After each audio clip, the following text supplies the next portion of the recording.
Hi everyone, in front of me I've got Samsung Galaxy S24 Plus, and let me share with you how to enable the Google backup on this device. So let's start with opening the settings and then scroll down in order to find accounts and backup section. Then let's localize this Google Drive section and tap on backup data.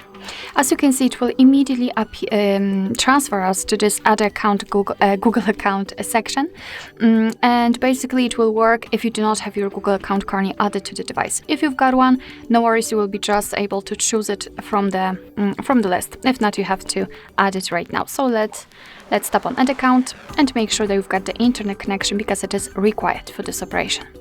In this step, we can either create a new account if you do not have your own yet, or tap on it and enter your email or phone. So let me do it quickly. Okay, and tap on next. Right here we have to enter the password, so let me do this out of the screen.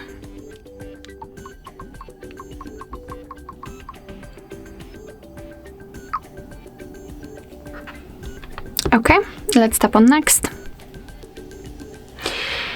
Here we've got Google Terms of Service and Privacy Policy, so of course we can read it, just tap on it, and here we've got the info.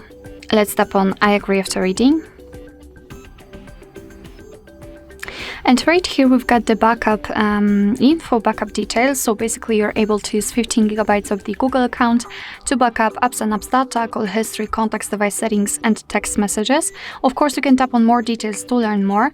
Your device will backup the data automatically, store it securely, and you can manage it whenever you want to. So simply tap on turn on. And now we've been transferred to another backup section where you can check the how much storage you've got left. You can manage the storage. So for example, remove some unnecessary files which you don't want to back up anymore. Under it, you've got the backup details, so you can check what has already been backed up. The advanced settings, and to be honest, I highly recommend to keep this option turned off, so you can be sure that you will avoid some charges which may appear after using the mobile data. So to finish everything, simply tap on backup now, and as you can see, your device is backing up your data.